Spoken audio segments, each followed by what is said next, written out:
to this match, Matt, Ronda Rousey's second attempt at a WWE Championship. It was almost like Vince maybe did listen to us a little bit, Matt, because her entrance seemed a little bit better. Straight out, no messing about, more UFC style. Forget the smiling. She just went down as if she was in UFC. What did you make of what was going on with her, the eyes, Matt? The paint around the eyes. What did you think of that? Strong, and then emphasis on the sexy, and then strong, sexy, powerful. I wasn't a fan of the makeup myself, but it was a different look. Yeah. Well, at first I kind of thought to myself, why have they done that? One of the strongest things about Ronda Rousey is those eyes. Like when she gets serious, like she can tell a story with her eyes. However, during that match, what I did feel is they actually enhanced it a little bit better. So by the end of it, I was kind of for it. And I felt her ring gear was a little bit better as well. Like that was a much better upgrade to what she'd been wearing before, because she always seems like she had problems. Every time she'd done a move, she'd be altering her ring gear all the time. It kind of like threw you off as a fan. Like, what, stop doing that. Again, Matt, this was a total squash. Let's be fair. Let's call a spade as we always do. Again, a lot of fans not happy with it. From my point of view, I wasn't disappointed by this at all. The only thing I will say that I did not enjoy is all the times that Alexa kind of did that, the heel cowardly move out of the ring. Oh man, I was like, Ronda, stop talking. Stop talking. It was like, how many times was she doing? I forgot what she was saying. It was just like, I'll show you a real champ. This is how you do it. You want to see the real champ? I was like, no, stop talking. You're burying yourself almost. So I think someone needs to take her to one side and say, let's do the Brock Lesnar. Just don't do the talking in the ring. Calm that down. However, I felt like the way they booked her. Now I know people will blow hot and cold with this, but for me, this is in one sense, if you want to market Ronda in a certain way from her UFC days, it needs to be more like that than it has been, in my opinion. And I didn't really think they'd done a great job. I know Nia Jax was a completely different opponent, but I do feel like Ronda has to come across quite strong. Now, people will say they like it or they didn't, or they felt it was too fast and all the rest of it. For me, I didn't have a problem with this because I think there's less is more in this case, and I do think if you want Ronda to be built up properly, you're going to make her, a little bit more threatening by having her do these judo moves that look, everything she does in the ring looks good. There's nothing that doesn't look like believable. And, when she's locking the arm now, it looks like that's it. You're going to be in some serious damage. So I didn't have any problems with the squash, because I think that's the way they've got to book her, to be quite honest with you. They've got to book her really strong. I know people will be a little bit up and down about, well, shouldn't she work for it? But the problem is, if you have that, it dampens her effect down by a million miles. So it's kind of a little bit of a Brock Lesnar effect almost in this. What about you, Matt? Let's hear your point of view on this one. It's difficult for me. A massive fan of her UFC work and everything, and there's no denying that she was a great champion there, and that she was the real deal. It's just a thing of like transitioning over to the WWE, and she's straight on the main roster, and of course her name power gives her that prominence. She must be on the main roster. She has to be, because she needs to hit the broad audience. So I get that, and she has put a lot of hard work into honing her skills in the wrestling ring. It is just that I do fall on that side of things where I think it is quite fast. I feel like we don't see that many moves from her in the ring. We see a lot of the judo throws, and we see that weird fireman's carry where she spins people. She seemed to do that twice on Alexa, and I don't know whether that was because there was a lack of kind of moves she felt comfortable doing. But I just feel like now she has the title, I feel like it's the evolution effect. They want to sell this women's pay-per-view, so they've got now a strong women's champ with a big name to put in a kind of main event slot, kind of like they did with Brock Lesnar in the Beast in the East and all that stuff. But I feel like, where does she go from now? Because we all know how dominant she is, because they've shown us just what she does in that ring. But from what we've seen, from what she did to Alexa, because Alexa has bested everyone on Raw, so Ronda Rousey can destroy everyone on Raw. There's no one there that can even touch her. I think that's what we're gonna probably see in the next few months, and it just kind of makes you feel like, will fans get kind of bored of that? Would it be the kind of Roman Reigns effect where no one can touch this person, and we're just gonna see squash match after squash match, or will she be like a Brock Lesnar and not even really fight that much until? But that's what we've got to wait and see now, I guess. But the things I'm thinking aren't that positive. I'm either thinking she'll dominate the division and not really make anyone else look that good compared to her, or we're going to actually see her used very sparingly, which is kind of a shame, really, because she did say she was willing to work the full kind of schedule. Yeah, well, here's the thing. I mean, she works. This is the thing that people don't get to see. Obviously, she does do all the house shows. She's on all of them. But what they are being very careful around is her Raw appearances. And again, you don't want to see somebody. For me, I'm more of the old school fan that doesn't like to see appearances all the time and just meaningless matches. And the problem with some of the women matches is they used to do these run of they do every type of combination of tag team match sometimes. And you're like, oh god, here we go again. So I'm not disappointed that she's not wrestling on Raw. I just wish they would do something in the meantime better with her than what she does, because she's doing the house show, so I think she's earning a graft that way.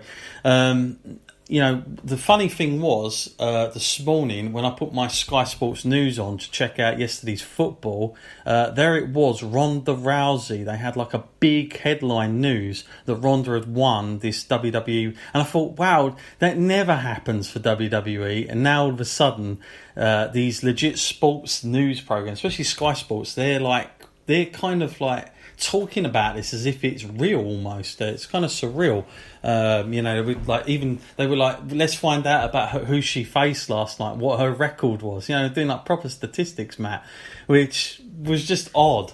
But it does go to show that reach is there with Ronda Rousey. Like, this is why WWE have invested in her, and especially around this time with the women.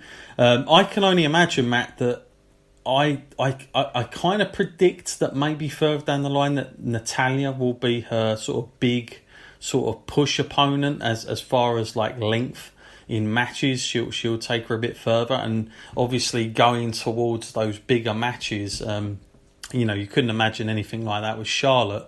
But again, I think if they're building to something special, building something to be big. Then maybe this is the start of that.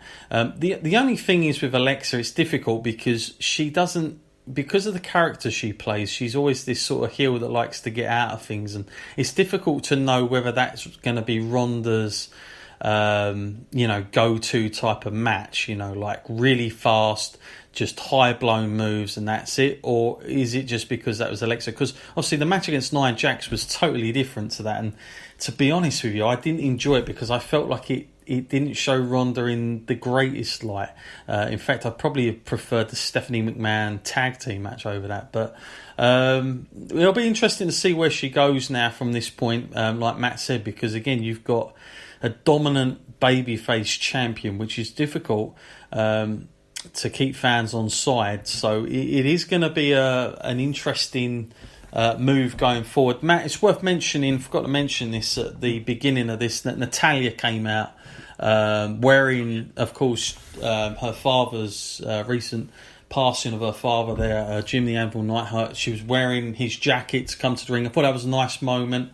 I kind of thought to myself, like, she definitely won't be doing any kind of like turn on Ronda now that we've seen what happened with Becky. I didn't see that coming here at all, and I even thought that with the Bella Twins being ringside. I don't know what that had to do with Ronda Rousey, the Bella Twins. Like, Where's that come from? Like, I mean, you'd only know that, Matt. Again, this is where it gets stupid with WWE. You'd only know that if you see these backstage Instagram stuff and all this. You'd know that then. But if you're just somebody that watches WWE TV, you're like, well, why is Nikki and Brie in there with us celebrating for her first championship win? Like, what's so important about them being there? It was odd. It felt like, where's her buddies, the horsewomen? You know, where are they? It was an odd celebration thing. Is that setting up for something, Matt, or do you think that's just WWE trying to make fans think that it will be Nikki, but maybe it isn't? I mean, what do you make of that? Well, if that's the direction they want to go in, then Nikki versus Ronda, then that's going to sow the seeds for everyone. But if there is an event at the Evolution pay-per-view, I'm not totally against it, because if she is going to be a dominant champion, then why not make a name for herself against a sort of person who's pretty much almost probably wrapped up in the ring in WWE now. I mean, you're going to see Nikki very, very rarely now, I'd say, these days. Yeah, we'll talk about that a little bit more actually at the end of the show. Matt, what do you give that as a rating? Obviously, very quick. Is this an NA as well? Oh yeah. To be fair, I'd have to give it that rating. I don't want to have hate on this. I just feel kind of disappointed, because there was a time when I was told, or I was reading about it, and they were going to portray Ronda as kind of a Steve Austin-like character, where she would be, the title would be there, and she'd make the chase, but there'd always be an angle where she wouldn't quite reach it. And to be fair, that's the angle I wanted to see. But now we've gone down this route, and she is the dominant champion. It's a little bit. I can't deny I'm a little bit disappointed. If I was to ask you one question, though, who do you think, to keep things interesting on Raw, who could be an opponent for her that you'd actually believe stands a chance in the ring against them? That's a good question. I mean, I threw out Natty there, but I don't think she'd end up winning by any means. And the side of the women on Raw is very not as good as the other. So I wonder whether now Shayna Baszler is available. I wonder if they'll do something with her now, and maybe shed some light on that. I think that's one way they could go. I think they really do need to inject something into that roster on Raw, quite frankly. I mean, on the other side of things, I think if Becky was on Raw, I think that would be something you could go to and believe. And I definitely think with Charlotte still, I would say Charlotte is just above that grade. But they are trying to, when you're trying to invest in two things, you've got to protect them as much as you can, but you've got to do it in a way that's, not ridiculous, that you haven't got run out of opponents. So I think with Nikki Bella, it makes kind of some sense, because obviously she's not active. That's the only problem. However, I would use her name power, because that Nikki Bella and the outside media, again, she's quite a big name. She's had this stuff with John Cena, so she's very current, and Ronda Rousey's Ronda Rousey, so that's the sort of box office match, if you will, that they can go to there. So we'll see how that goes. But like not a lot there, Matt, I guess is my answer to that, unless they are going to call upon somebody else. So we'll have to see. So like I say, it's going to be an interesting time to see where they go with Ronda. So I'm hoping some obstacles will be thrown away. I'm expecting Nia Jax, really. Yeah, I mean, the thing is, even if she didn't win, I'd probably be saying the same. Who's left for Alexa, to be honest with you, because they're that low on roster at the minute. I mean, I don't know what else they've really got lined up. So I think personally they should have just had all the women on one side personally, but there you go. Just my opinions. Okay, let's get to the end, the climax here, Matt, of SummerSlam. The match that certainly everybody was either really worried about or fearing the worst. How many more times this was going to take place? Obviously, we get the big video package go up. Obviously, Raw happened after our preview show. Was quite disappointed that they literally threw away that sort of will Paul Heyman change, or who's his alliance with? They just sort of chucked that away and chucked it down the chute that night. So that was the end of that.